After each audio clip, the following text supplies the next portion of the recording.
is white iPhone missing. If that is the case, JB, yes. So if anybody has found a white iPhone, if you could please drop it up to the table here and we can give it back to its distressed owner. Captioning, above me, I think there should be a web address for live captioning, which you can actually, it's behind me, but also you can go online to this website to follow the captioning. And it's also, the address is in the back page of your program as well. So anybody who needs to do that, just basically follow the website link. Last announcement is around Dropbox. There is a Dropbox set up for the summer school, and all of the presentations and all of the live captioning for today will be available at the end of the day. So at the end of every day, all of the presentations and live captioning will be available for you to access. Okay. So I think we're going to start off with our afternoon session. And again, thank you to Catalina and Rosemary, who are doing a job of, I suppose, with Charlotte and Janet here. So we really appreciate it.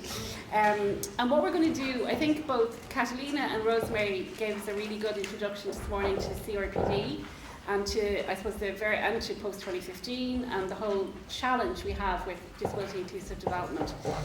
And I think it's probably good to reflect back a little in terms of when the CRPD was being drafted.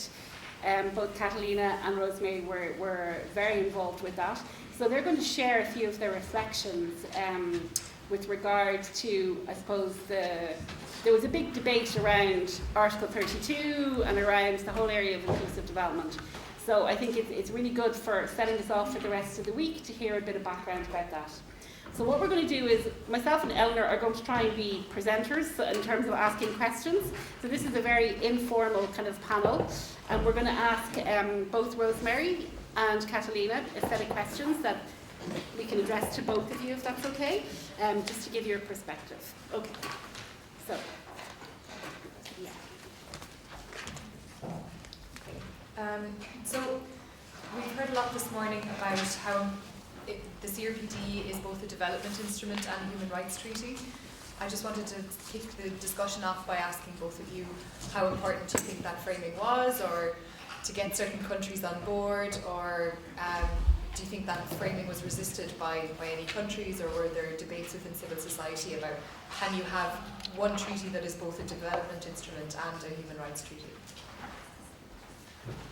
Sorry, I continue to drop the flags.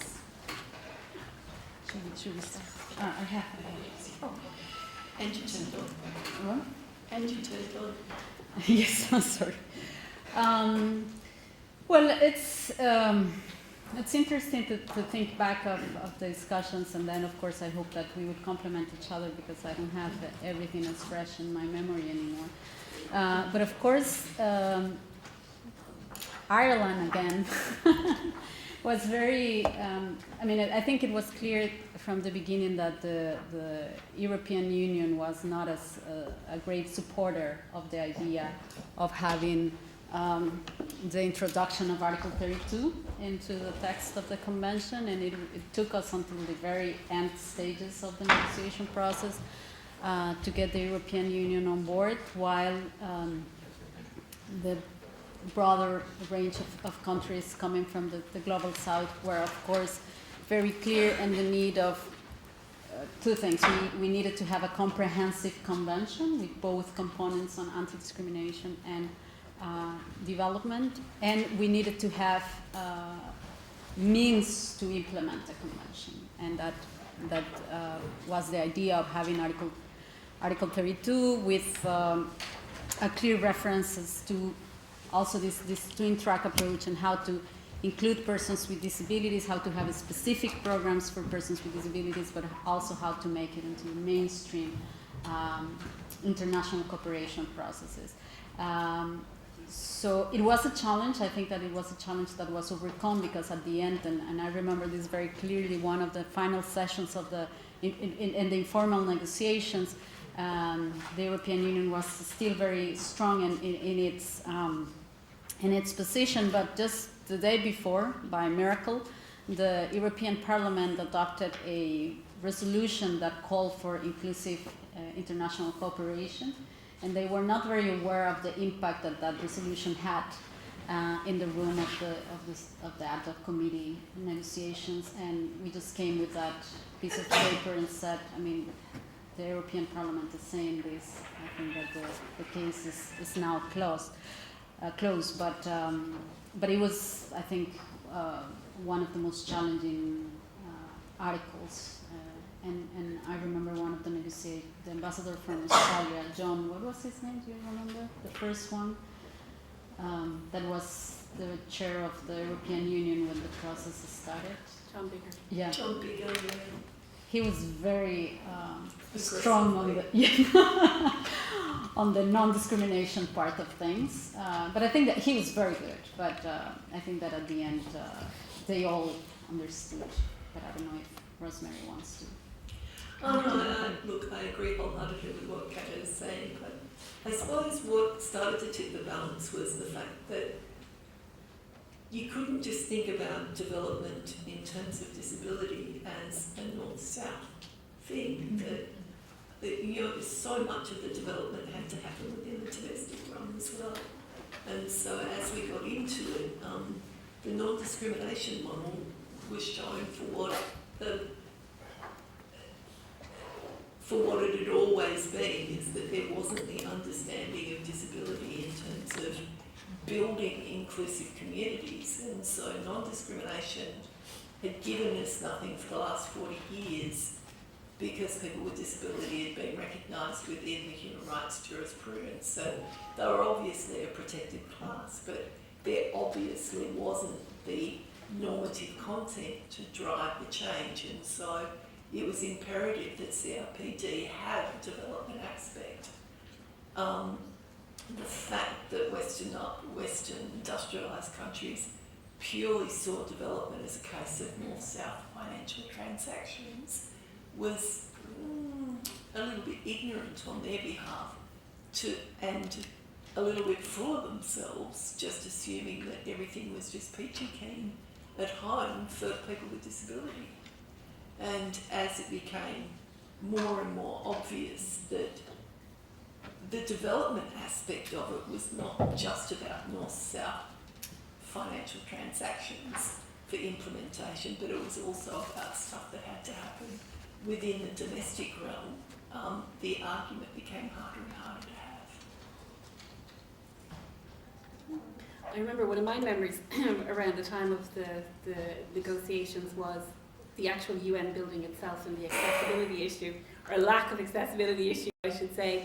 And I know it has progressed on since that.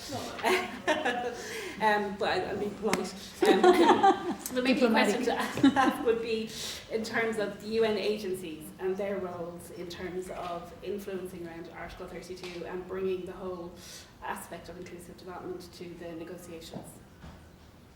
So during the negotiations of after, because I think it's two parts, and probably it's also interesting to reflect that. One thing that, and I totally agree with what Rosemary said in terms of one of the big arguments was made in the negotiation was international cooperation. It's also about south-north cooperation. So we can also share good practices and experiences occurring in the South that could inform and benefit the developed world. And I think that was an important argument. I mean, and of course, this idea of South-South cooperation and triangular cooperation, but the idea of in the North, you also will need to open your doors for cooperation and exchange of good practices was, I think, a very strong argument that was used. In terms of the agencies, it's there were some traditional agencies that were engaged. For instance, ILO participated through the whole process. But I'm sorry? Barbara was very strong throughout the negotiations. Exactly. But I think that and even the Office of the High Commissioner joined a little bit late in the process. So the engagement of the agencies become part of when the process was inevitable, right? I mean, when they were feeling that they were already late, And what we're seeing is that still, even with the important achievements that we have with the creation of the Interagency Support Group, which is like a platform where all the UN agencies come together to try to coordinate their efforts. And we have also now the UN PRPD, which is the UN Partnerships on the Rights of Persons with Disabilities, that also brings, it's a trust fund, it's a fund that provide grants for capacity building to implement the CRPD at national level and through the UN country teams. Although we have that, we haven't seen, and we have now more focal points, which we didn't have at that point, focal points on disability, working with a few exceptions, working on the agencies. There is still the need to have a bigger engagement of the agencies. I don't think that they're contributing enough. We are just starting to see the UNFPA to get engaged, the HRC, right? No, the UN High Commission on Refugees. Sorry with the acronyms. But more and more we need to see the UNDP as a whole needs to get involved and engage. I mean, the trust fund is hosted by the UNPD, but it's very, should I use this one? Yeah. It's trying to be warm and turd. Both. So we really need to, we need more, even though, I mean, we're seeing important progress, I would say, and in the field. I think that we need to, and specifically because I think that one of the tendencies now, and probably happens with every other grouping issue, is that once we get a disability focal point, then that's it, right? It stops there, and then it is not mainstream within the operations of the agency. I guess that's the bigger challenge. We have now a little bit of visibility. How to make it into the operations of the agency is the big challenge, although I mean, UNICEF is doing great work, and some others are starting as well. Yeah, well, look, I can't disagree with anything that Kata has said. I suppose all I could add is now the challenge to then move it to, and I think the Marrakesh Treaty gives us a really interesting case study on moving into some of the trade law areas and some of the other areas. The World Bank, with its appointment as Charlotte, it's a shame she's not here, with Charlotte's appointment as global advisor and going back to the bank after her stint at USAID is very strong in terms of their inclusive development program. But if we look at WIPO and the development of the Marrakesh Treaty, it would have been an opportunity to see that only in its strength of where it could strengthen CRPT and see it truly recognised as part of the implementation of CRPT, as opposed to creating a completely separate treaty. The opportunity was there for the strength of WIPO to use the multilateral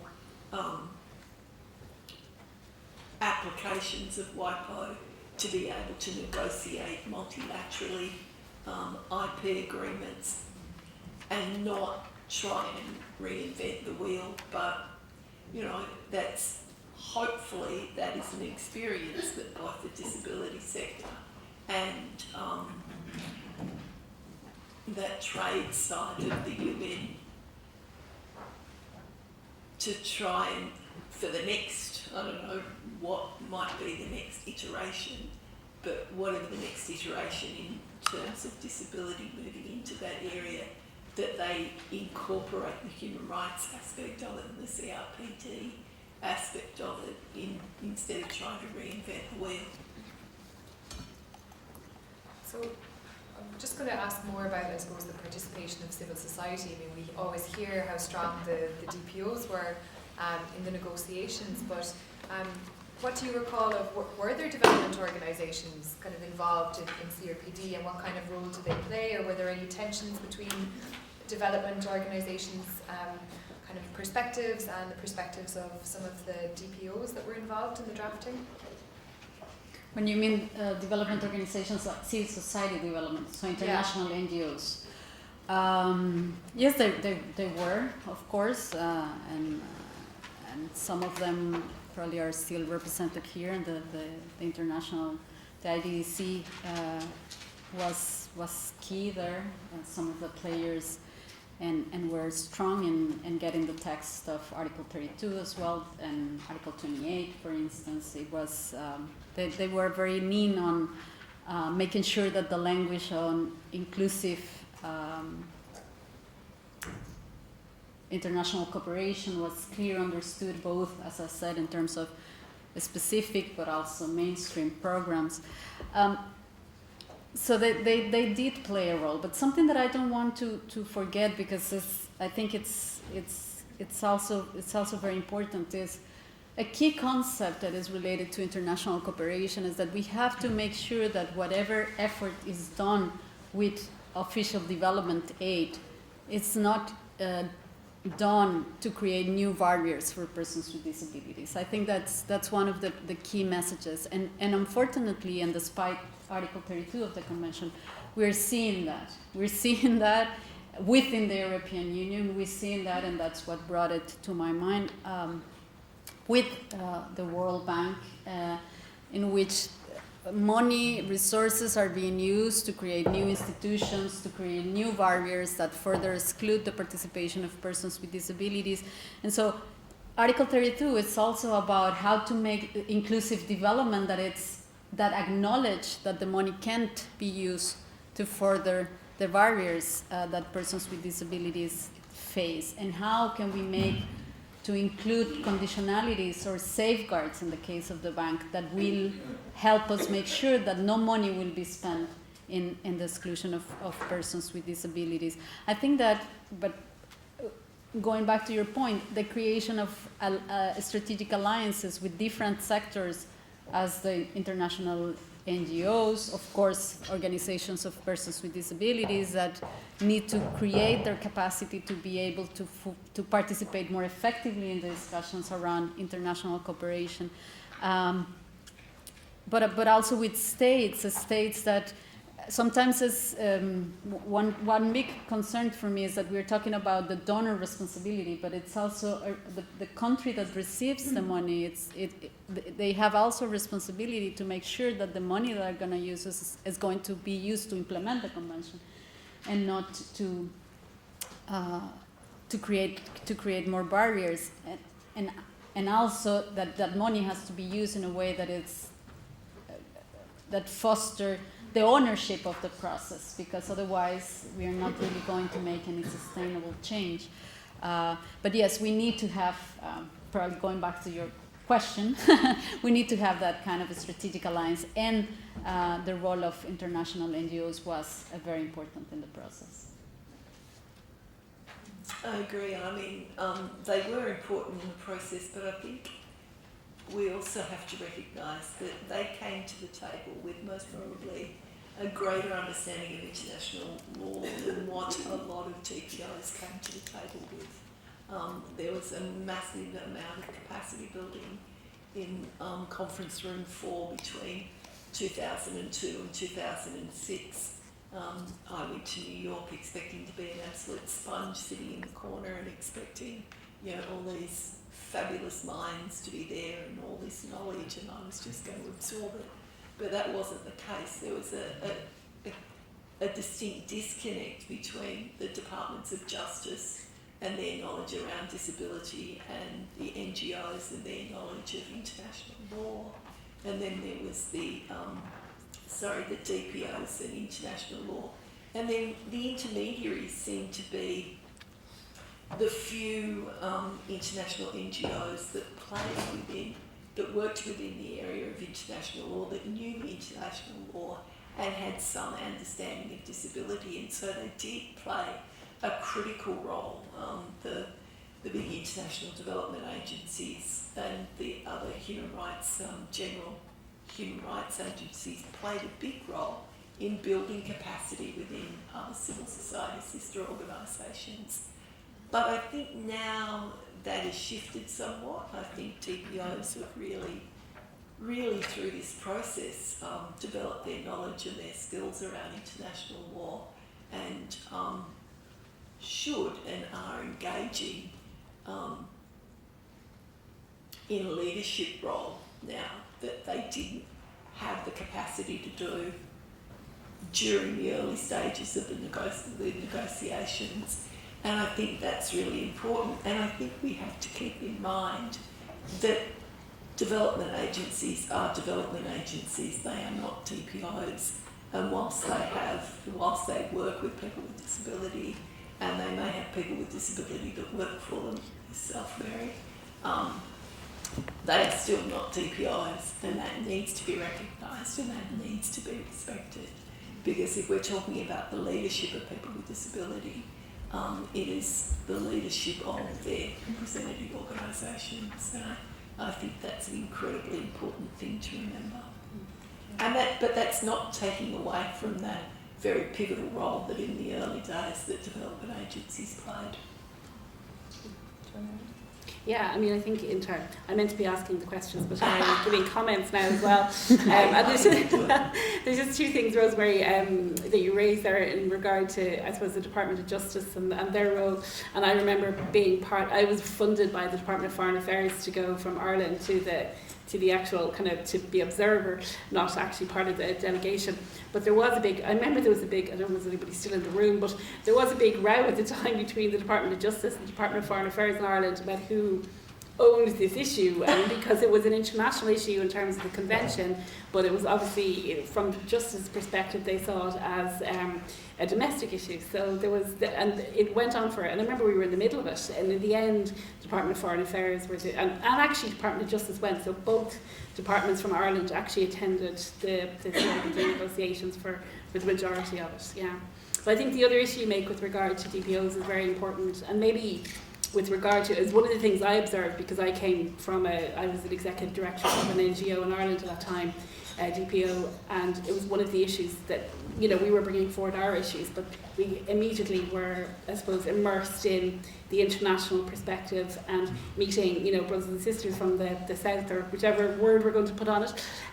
So I think that to me was a real learning experience, and I think, I don't think there was probably, someone was coming from a very developed, and I'll say that in inverted commas because you can't see my hands, perspective, or what we thought was, into a space where people had to let go of their kind of egos and arrogance around a lot of issues, and listen to people. And I think that was one of the big experiences I know that if we say the word Western DPOs had, and I think it's still a challenge. I think it's still, I still, even though I work within a development organisation, never feel comfortable talking about development issues because I'm from a westernised state, so and that was always a big issue for me. But yes, I think maybe if either of you could reflect, or both of you could reflect, in terms of I suppose, you said there, the capacity, the growth of the movement from the Global South that did attend from the beginning, which I think now is beginning. I still don't think it's enough, but I think it's beginning to grow even more. Yeah, no, I think it's actually very important that you brought that up. And first of all, I want to totally agree with Rosemary in saying that, and actually I would say that the leadership of the negotiation the leaders were the organizations of persons with disabilities, and I think that the international NGOs supported the efforts of the disability movement, and I think that's key. It's important that the key role was played, even though we were in an intense learning curve. The leadership was taken by persons with disabilities and by representative organizations of persons with disabilities. But with regards to the participation of Global South advocates, I was engaged. I started my participation at the CRPD negotiation process as a representative of a DPO, a Costa Rican DPO. And indeed, when I went to the first meeting, we were about 6 persons from the Global South probably participating in the negotiations.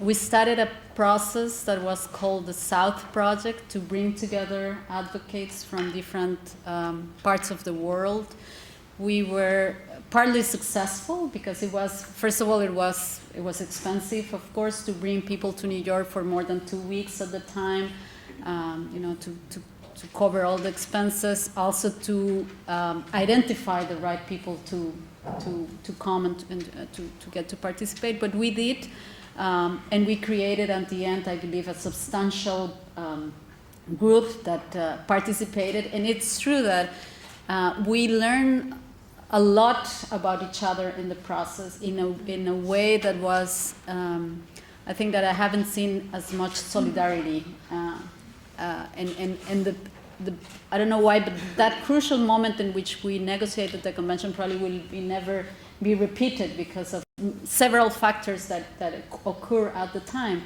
But I think that the atmosphere and the aim of everybody was to make the best of it. And I remember some of the first discussions in which one blind representative from a really rich country was complaining about the costs of mailing Braille documents, right? And how it should make it to the convention.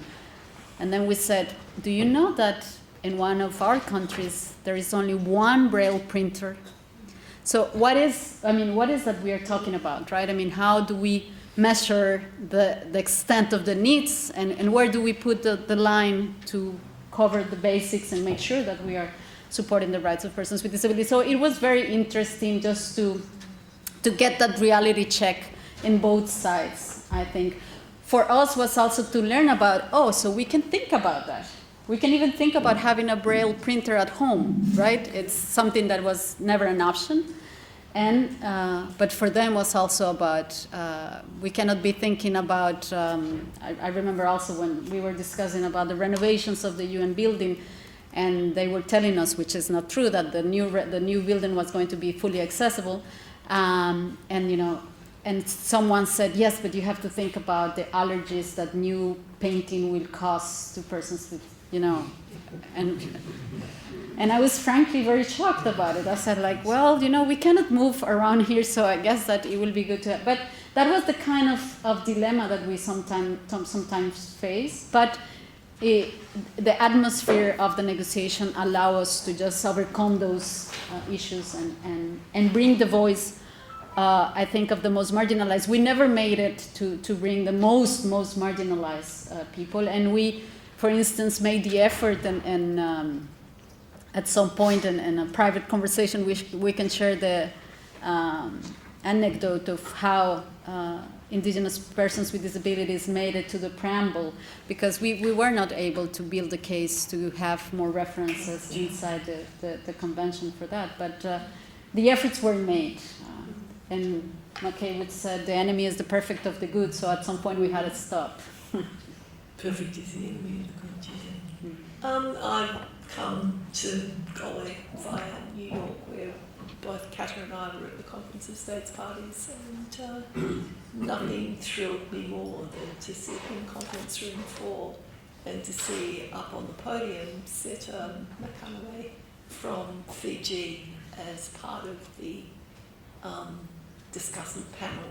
And the reason I say this is, coming from Australia, we tried so hard to support our sister organisations from the Pacific Islands to be part of the negotiations, but Australia's a long way from anywhere. The Pacific Islands is a little bit further, and we had one colleague that was able to come from Vanuatu to two of the meetings, John, but basically apart from those two meetings, the Pacific Islands were completely unrepresented during the negotiations, and that, I think, was really quite disappointing, and not to have small island states like the Pacific Islands represented was, quite frustrating for us, because we understood that they faced significant development and also specifically unique small island state difficulties. That being said, to now go to New York and to see SETA participating. And that has come about through, you know, a lot of work by sister DPIs, so Sister DPI in Australia, to develop the Pacific Island Disability Forum. They work on disability from a regional perspective, so the islands have come together and do their disability work from a regional basis. And that's all come from CRPT, and it's all come from a focus on a human rights approach. And so that's really encouraging to see. So whilst at the negotiations there was very little representation, strength has come to the Pacific Islands from CRPT, and that's really, really positive. So going back to what you had in your presentation, Rosemary, which I think was with Janet's emphasis of development and international cooperation is not just in Article 32, but it's throughout the convention. Can you both reflect on the kind of key arguments that were made by people with quite diverse lived experience on some of the issues that I know, Rosemary, you were rapporteur for inclusive education.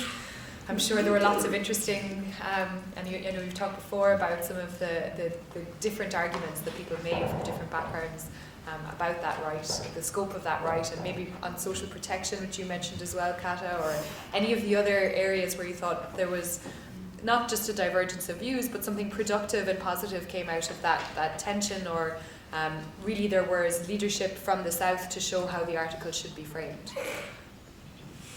Just a small question. You start. Oh no, I defer to the special rapporteur. I can't take questions, sorry. In education even, what were the... Oh God, can you go back to that trauma and really the arguments? Article 24 is going to haunt me for the rest of my life. I just know it. Look, has the World Federation of the Deaf released their policy statement on inclusive education? They're due to. Yeah. They're due to. Can I defer my answer until after that's been released? No, okay. Article 24, what do I think?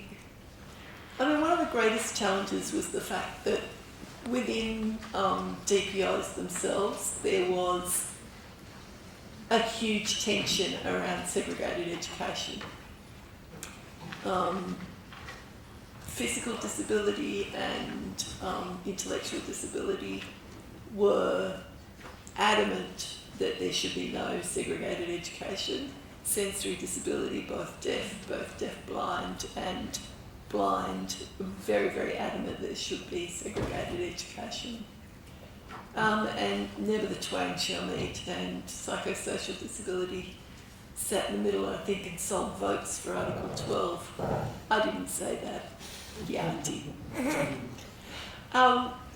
And so that was a hell of a difficult tension to deal with, especially when that tension was feeding recalcitrant states that didn't want to go down the inclusive education path because it was an industrial relations issue for them. They had staff and capital invested in a parallel education system, and the means of integrating that back into a mainstream system was just all too difficult for them, and so it was a lot easier to keep the status quo. And so the DPOs and their division was feeding recalcitrant states, and it was just, I don't know, I couldn't see an end to it. But somehow we were able to craft a reasonable article, though that also reminds me that the lawyer in me hates the placement of reasonable accommodation. But that's just me being a black letter lawyer, and I'll just have to, go to my grave being embarrassed about the fact that reasonable accommodation's in the wrong spot. But it's a negotiated article. I live with that fact. And But it is crafted in such a way that's, okay, it's nuanced, not to speak directly to segregated education, but it leaves a lot of room for the debate around segregated education. And I think we've engaged in the debate a lot, and we continue to engage in the debate. But I think there's been a significant shift. And I think the shift is now starting to be seen in the acceptance and the acknowledgement of bilingual schools, and that is an avenue for opening up development of sign language within the broader community, the recognition that siblings should be educated together, and that with bilingual schools you have the opportunity of opening up dedicated education facilities in rural areas. And so the debate has shifted, not either or, but how. And, you know, during the negotiations, I didn't think we'd ever get to how in terms of inclusive education. I thought the either or argument was going to go on forever. But I've seen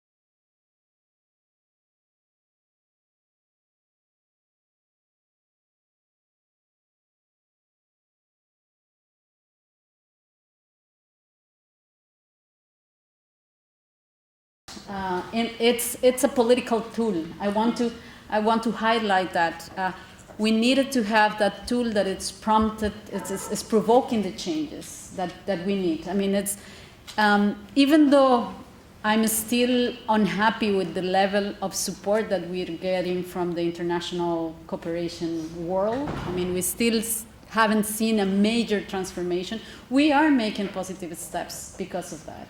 We have the new DFAT strategy, we have the DFID strategy, we have the Germans more and more engaged, we have the UN PRPD, as I mentioned. So we are seeing the World Bank opening and reopening discussions about this. So it's a fantastic tool to promote the changes, and I think that we were always reminded also of the need to be able to be practical. I mean, even though we didn't have the time at that point of discuss, okay, how this is going to happen, it was at the end, at the back of each person's mind, right? I mean, yes, this is here, but how are we going to move this agenda forward, to translate it in the changes that we need? And we are seeing a tremendous difference in what is going on at the international level, for sure, but I'm also positive that at national level, although we are not happy with everything that is happening, and changes is happening at different levels and at different speeds, the CRPD is the best thing that ever happens to us, right? I think, and in terms of process, a personal process, but also as a political process. I'm concerned about, and that's one of the things that was unique about the negotiation of the convention, is that by then, and at the end of the process, of the country representatives had become experts as well on the convention. They were so engaged and so committed. But then you have this rotation, and now we have lost that capacity within the UN system, and especially within the permanent representatives in the UN system. And we need to regain that. And this is a process that, you know, we will have to invest over and over and over again in getting that engagement and that capacity. We'll never get the same level, of course, of commitment. But that also translates, and I think it's like you're faced with the challenges at international level that you face at national level, right? I mean, now you get to the national level and you have to start talking to people that has not been aware of any of these discussions. So you start from zero again, right? How to make the process a little bit more sustainable, to make sure that the changes are going to happen and create more, and how to say the effect, the cascade effect, right?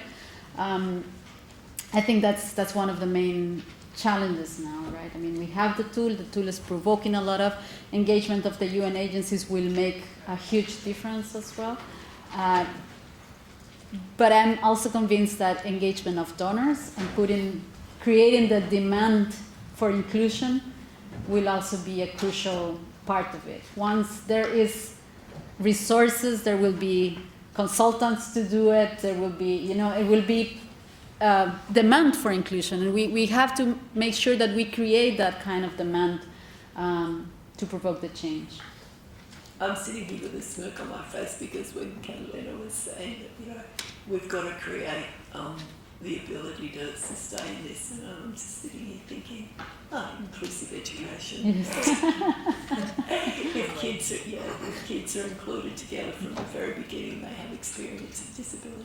They understand it as the norm. That becomes part of their framework of life, their understanding of our community, of diversity, of ability. And so you've got cohorts of graduates with disability coming through, taking positions within departments of justice, departments of finance, so that they become an intrinsic part of the matrix of society, and so disability doesn't become something that has to be inculcated or educated to people, that it just becomes another aspect of the human form. Yeah, and I suppose there's so many aspects, but also something like being included in the community, living independently, which for me also I think is one of the really good examples of kind of not just narrowly defining something in sort of a westernized ideal of autonomous like islands of individuals, but rather that this idea of inclusive communities, which I imagine would have been a really good and productive debate, and something where there would have been great examples from south to south cooperation of ways in which this had been facilitated in quite creative and flexible ways that might have helped to change the minds of policymakers who saw it as a huge hurdle that they could perhaps never cross, but rather that it was something that was practical and achievable for people. So it was also a day-to-day event for delegates that were there. I mean, we worked with them. We worked with them. We talked with them. We ate with them. We drank with them. Okay, it's true. Drank with them. It's true. We knew every single bar and restaurant in the 3 blocks around the UN building. So I'm going to open it up to the floor shortly, but I just wanted to ask you both one more question to reflect on before I do, which I suppose is interesting in the context of new treaty processes that might emerge, and there is this process potentially to elaborate a convention on the rights of older people, and there may be many others in the future. And so what for you then are the most important lessons and in terms of the wins and losses, or things you would do differently that we can take away from this process, and not only take away from in terms of our domestic context and try to embed that, but also for others who seek to make the same claims to justice that people with disabilities manage to achieve in the CRPD? Well, it is a very important question, and also, I mean, something that Rosemary said about the Marrakech Treaty, I think that we're seeing some tendencies, some trends that are somehow worrisome. For instance, with the creation of specific mandates based, impairment-based mandates, and so we have to be careful about how are we letting the process continue, right? I mean, now we have to be vigilant. The discussions on older people, on dementia, human rights, how is this related to discussions on the rights of persons with disabilities, and how we have to make sure that we support those discussions, and we make sure that those discussions are not going to water down what we have achieved, because I think that there is a risk of open the door for discussions and to just, go back in what we achieved. And it's true that we see recently the Inter-American system just adopted the Inter-American Convention on the Rights of Older People, and that it was also the first step before the adoption of the CRPD. We also had a regional Inter-American Convention on the elimination of all forms of discrimination against persons with disabilities. So it is possible. We have a lot of things happening, and there are difficult discussions. Some discussions that we made might not be,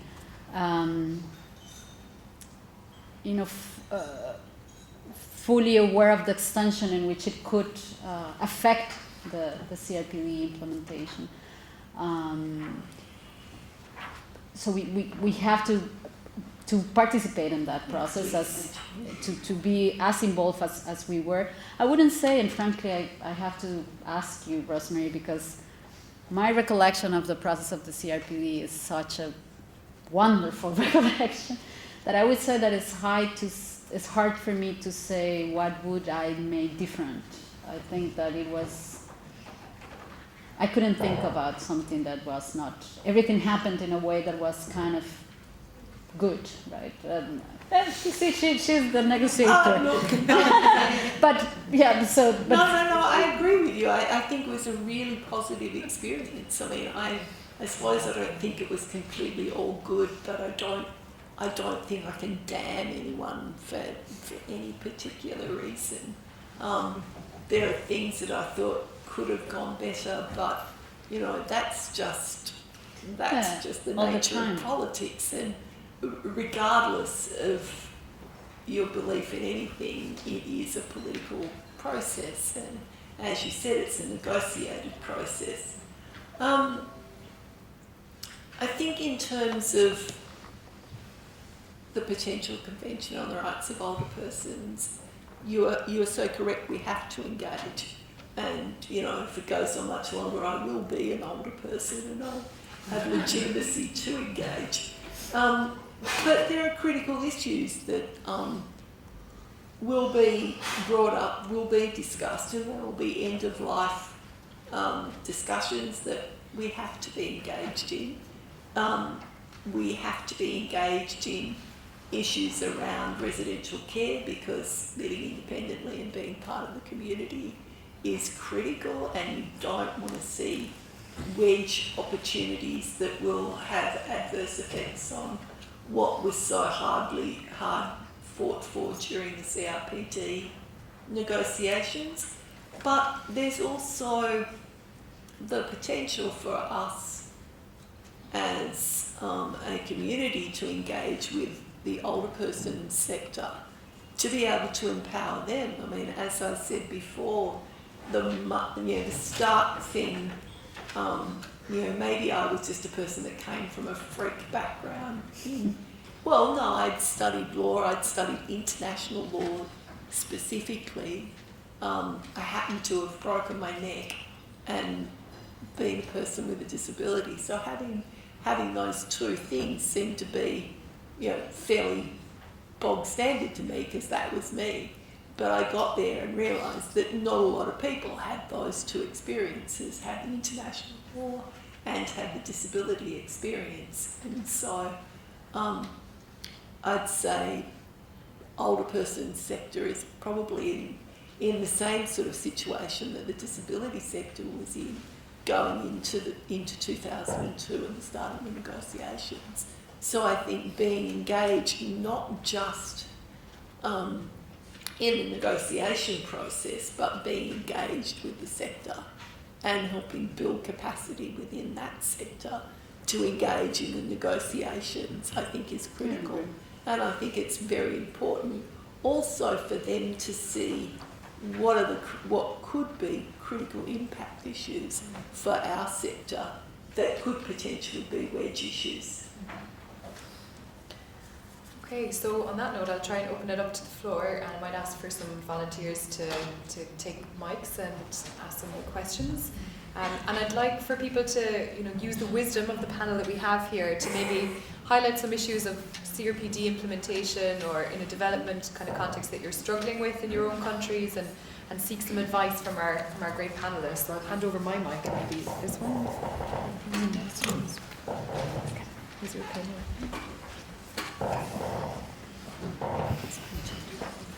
Is your pen working? Okay. It is working, clearly.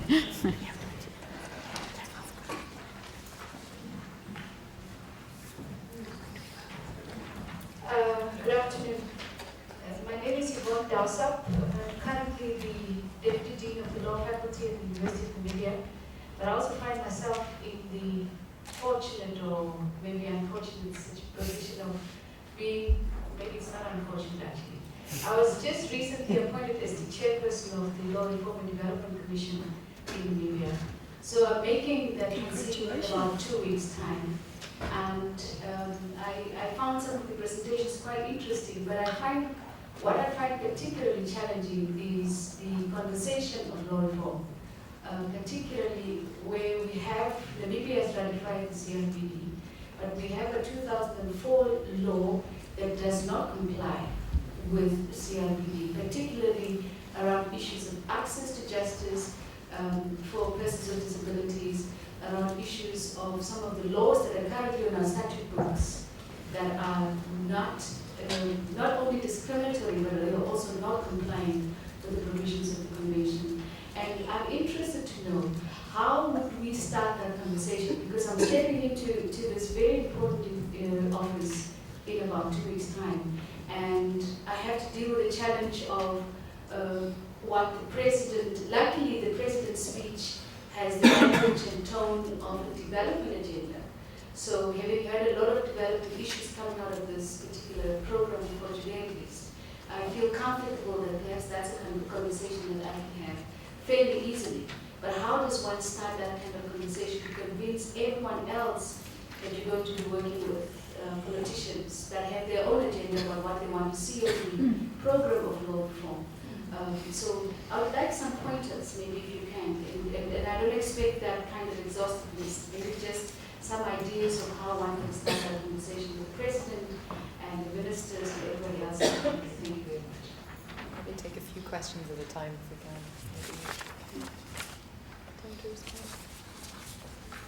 Hello, I'm Lan from Vietnam.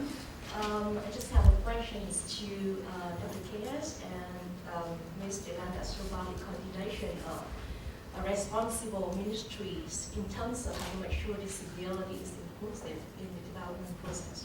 Because in Vietnam, one of the challenges in implementing the CRPD is the lack of coordination of different ministries. For example, Ministry of Justice, Ministry of Constructions, Ministry of Education. So how to make sure everything is coordinated in such a way that people with disability be involved in the process. Thank you. Can we just take one more? Yeah, at the back.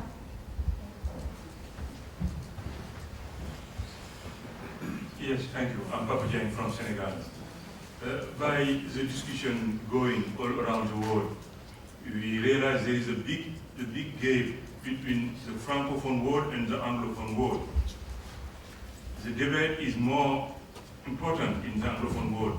How can you imagine the situation at the international level?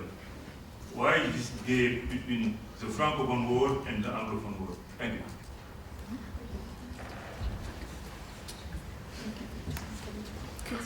Can you just repeat that question? So you were asking the difference between the Francophone and Anglophone worlds?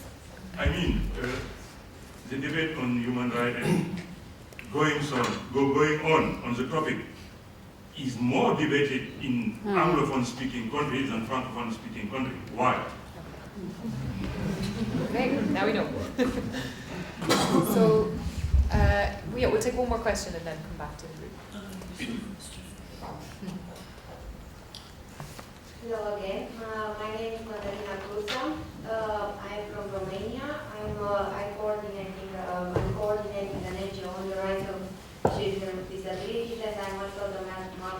Ramsey from GERD.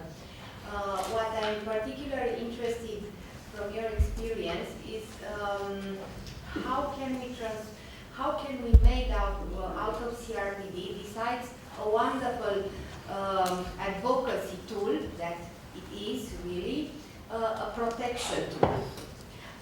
Because we really need to enforce the rights established by this convention. And from our perspective, Romania being an EU country, we do feel the need to have some secondary legislation at the level of European Union, meaning some directives regulating the field of disability. I know they are working right now on an accessibility directive and non-discrimination, but it's a very, very long process. And meanwhile, our children are getting adults, and we still face this huge problem because before the courts, our national courts, we face this challenge that, okay, the UN Convention, Romania ratified the convention, but it is not translated into the national legislation, and moreover, if we do not have some European acquis translating and operationalizing the CRPD principles and norms, the chances for success are really low. So my question to you is, how can we advocate at a higher level at European Union and to push for this directive to become, to be finally in place? And how can we increase the protection, the protection of the CRPD, not only the profile of promoting, okay, it's a wonderful advocacy tool, but we need more. We need protection from the CRPD. Okay, well, that's a good place to pause and go back for comments. So, starting with whichever one you like, but the first question first, maybe. No, all very good questions. I guess that and somehow related. The question on legal harmonization, it's quite important, and as part of the current challenge now, how to move from the convention to actual implementation of the convention, both in terms of policy and legislation, I believe. It is clear, and I think that Rosemary was quite clear this morning when she explained, I think that the last part of what Article 4.3 of the convention means, and we have to really promote the harmonization. In the case of Ireland, for instance, we haven't ratified the convention because they are still in the process of legal harmonization, and we can discuss what is better, right? To promote the process of legal harmonization before you ratify or after you ratify, but in either case, it has to happen. So that's one of the main obligations of the CRPD, and if you want to be compliant with the CRPD, and then when you present, the country present their reports to the CRPD committee, that's for sure one of the questions that it's going to come from the committee is, I mean, where are you, or where is the country in terms of legal harmonization? If it doesn't happen, it is true that it will be very difficult to find the national remedies and to domesticate the convention into reality. Although there are some, and I'm mixing questions, I'm sorry, but there are some options that the international system provides. I didn't mention that today, or not in depth, is the special rapporteurs. We also have this possibility to receive information on human rights violations, what are called the communications. And that's one way in which we can make some pressure on issues that are happening in countries, and as I said, regardless of their status of ratification, but in the case of your country, it might be much easier to just present the case and just highlight. But it is true that unless it is not domesticated in the national legislation, I don't think. I mean, the right move is to advocate for legislative harmonization and for policy development, I believe. That's also linked to the question on the lack of coordination that was posed by Vietnam, I think, right? We also have to go to the CRPD there, right? We have Article 33 that is precisely for that. We know that that's one of the main challenges, how to promote national implementation.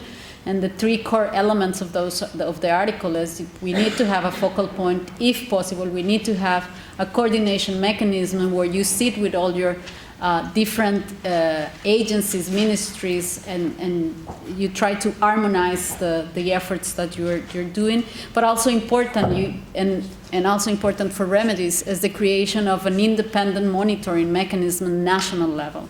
I think that if you want to advocate for something, advocating for an independent monitoring mechanism, it's very important. That has to be in line with the Paris principles.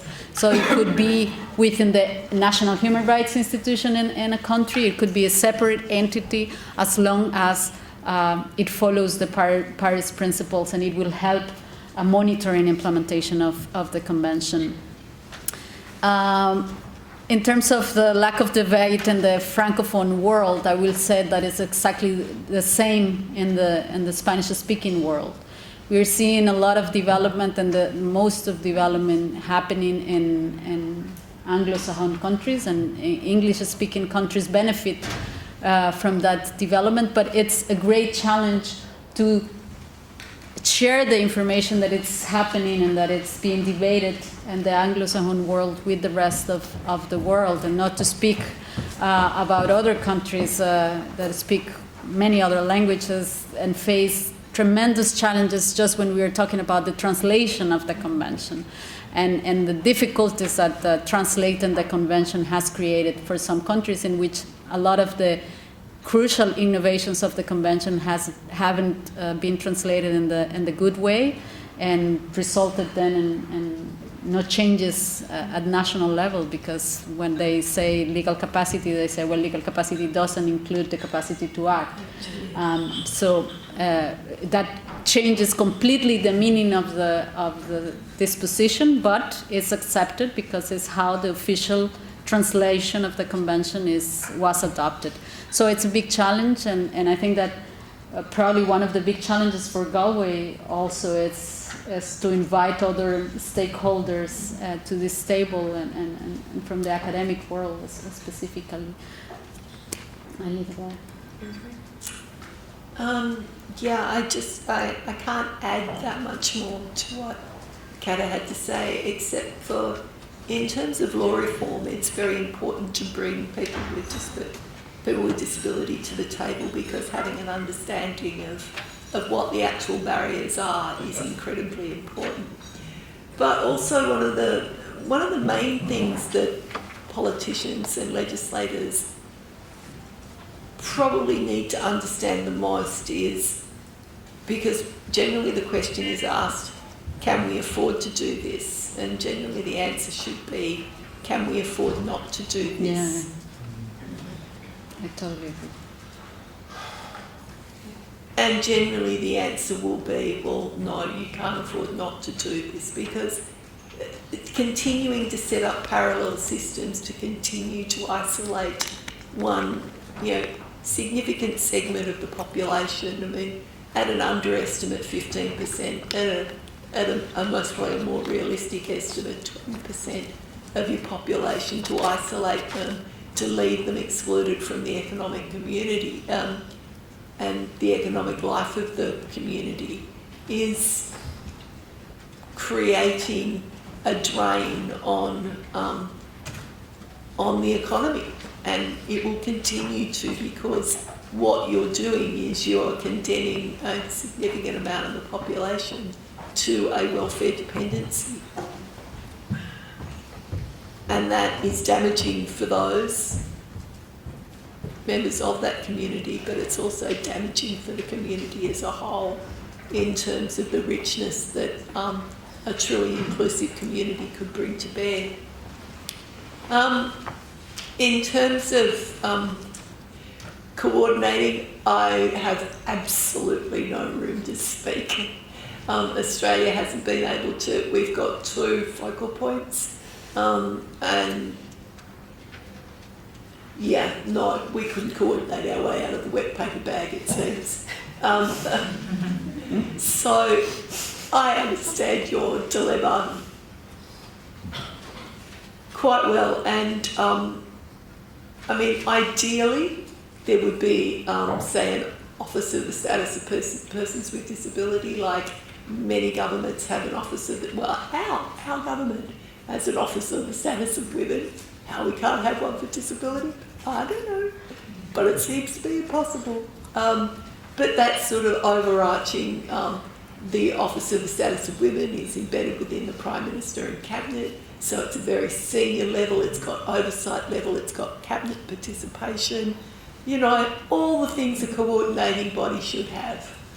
Why the hell we can't have it for disability? I don't know. But that's the type of thing you should be advocating for and looking for in a coordinating body, one that's got the level of portfolio recognition, that it's got Treasury and Cabinet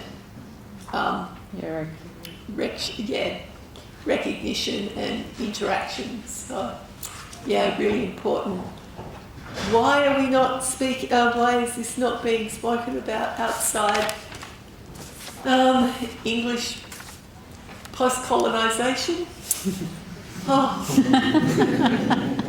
I think I'll just leave that there. I'm really not the person to go into this. But I think what Kata was saying, that it's the experience within the Spanish-speaking world as well. Again, I think it's about engagement. I think it's about us sharing what inclusive development is about, how inclusive development can be done, and I think that's important. And maybe that's the way to shift the debate from the ground up, rather than expecting it to come from the top down, because that comes from a history that goes beyond us.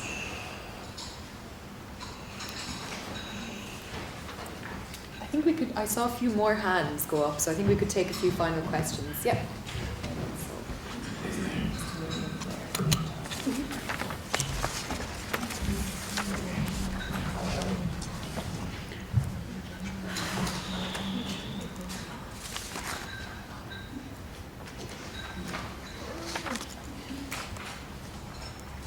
So thanks for the presentation, for the discussion. So in developing an instrument that has both development and human rights, definitely you gave us a good instrument, but you also gave us a small problem, which is that in implementing the CRPD, and specifically in the area of law reform. So when we have the CRPD, there is a lot of move towards having disability-specific laws at the national level. But this is the challenge we find. A couple of the rights created in the CRPD are considered by states as policy issues. So you say, we are creating a right to, we are providing for a right to education, maybe specifically inclusive education, in a disability rights law. The government will say, no, that's not for the law, that's for the policy. So, are there any issues that you would advise any advocate or activist at the national level to move from the law to the policy, or do you think that everything, maybe between Article 4 and 30, can be put in a national law in relation to domestication of the CRPD? So we'll just take one or two more questions. We have, I think John was there, and then we have one at the back next to you. Good afternoon. John Dolan from the Disability Federation of Ireland. Is that on yet? Is it on? Yes. Yes? Even better. Excuse me, John Dolan from the Disability Federation of Ireland. The convention as a tool or as an instrument implies that it's going to try and leverage something, states and how they operate. Is there an issue that needs to be looked at in relation to the difference between what we might call mature democratic states, where you have a developed civil society where there's capacity to, and even within the European Union, states that have recently come into the Union who've had a very, very difficult and very different experience of the political system to states that aren't long out of colonialism and whatever. And that's even leaving aside the wealth or the resources within a state. To what extent are they key issues, and how might they be addressed? And related to that is this issue of how a state governs itself, how it organizes public services. I think that, you know, you have education, you have housing, you have this, you have that, but you don't have person-centered, if you like, responses. And so, if we leave aside all the bits and pieces of the convention and all the work that the lawyers do, unpicking and picking, and for a minute, is there something that needs to happen, or that DPOs and others need to be pushing on to be complementary to that very detailed work around the convention? Thank you. Okay. Hi, good afternoon. Rima Fahim from United Arab Emirates. You've both just come back from the 8th convention in New York. Can you talk a little bit about, you've mentioned that you were a little bit disappointed from the implementation of the state parties. Can you talk a little bit about that, and also the results from the meetings in New York? Thank you.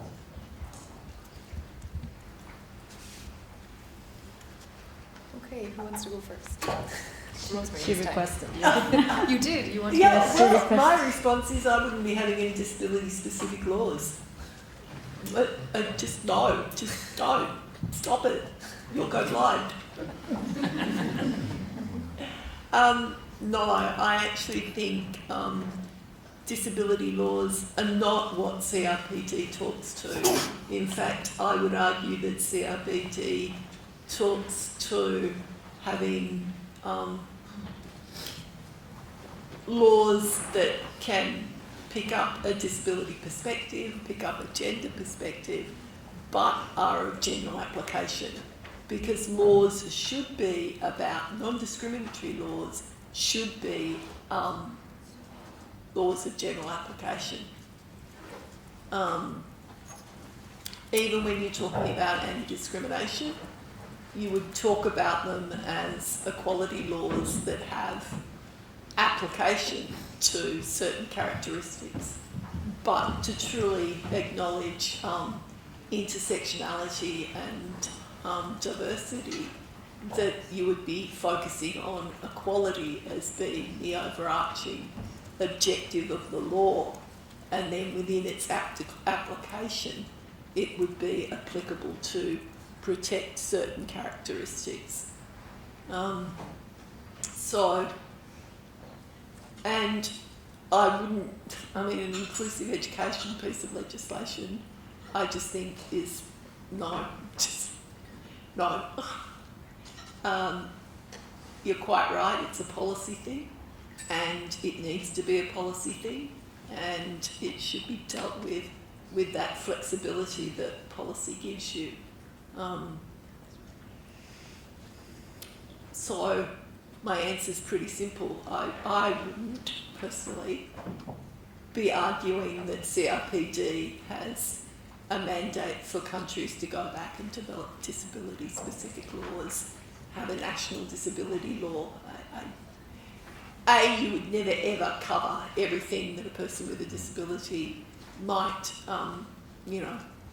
have to engage within a legislative context, and B, it creates this illusion that disability can be wrapped up into one piece of legislation.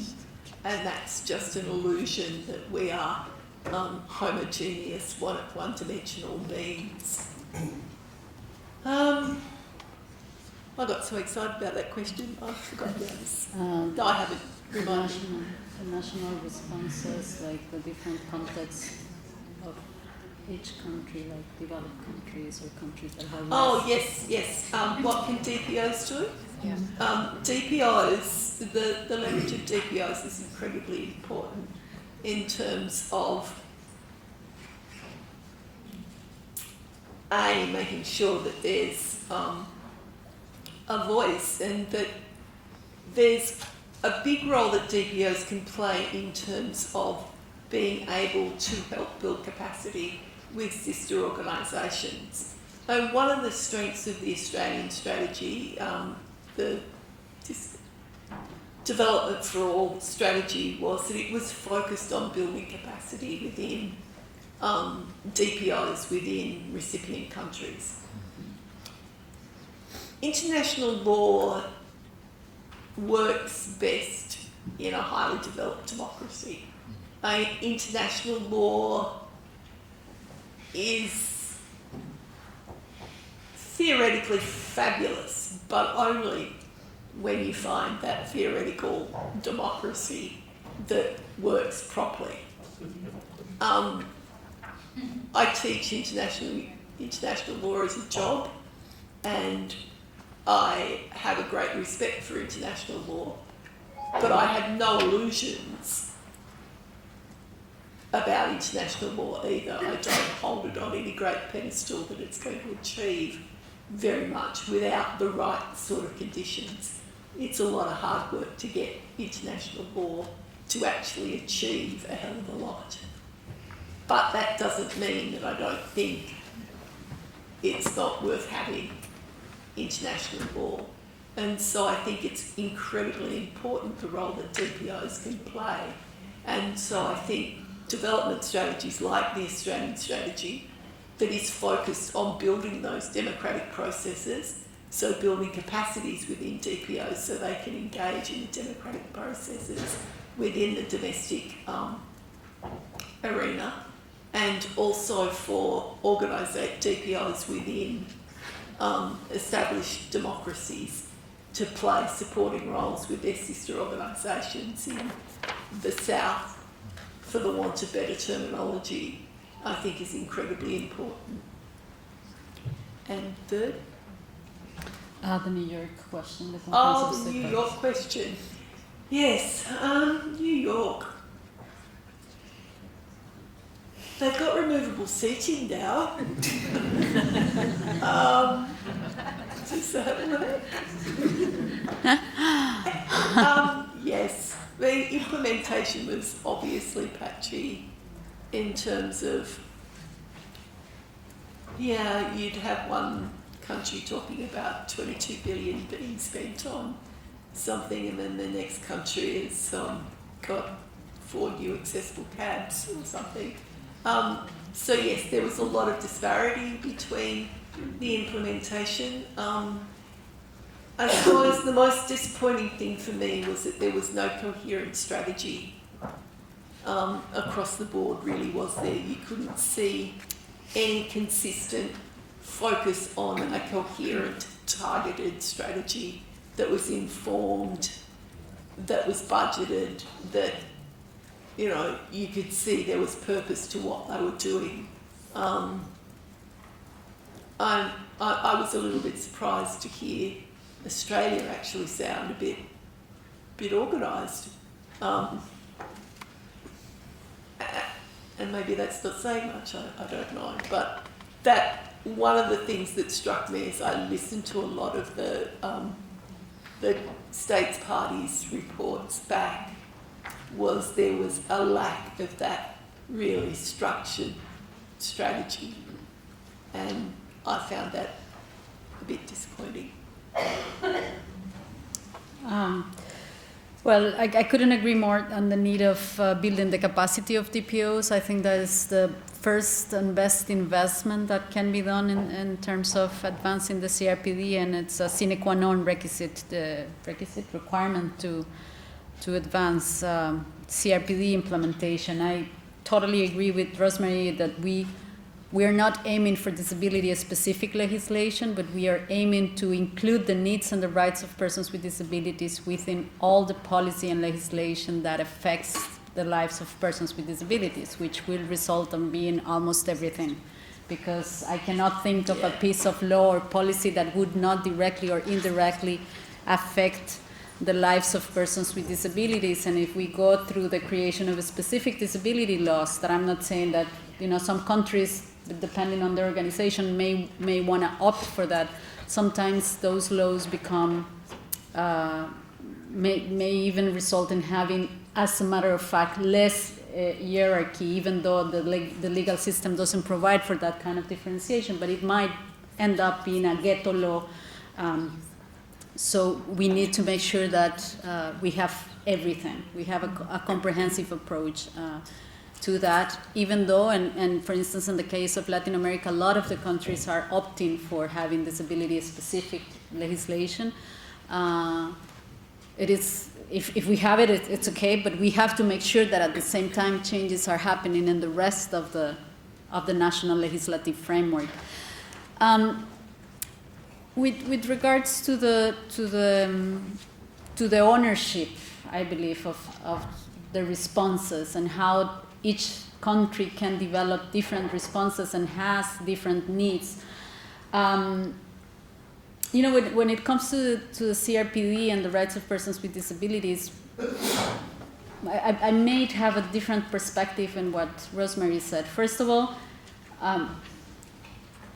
I do believe, and I know you do believe as well, but I'm a true believer of the impact of international law and the national changes. It happens little by little, but it happens. And the before and after the CRPD in terms of the highlight, the level of recognition that the rights of persons with disabilities have, it's incredible.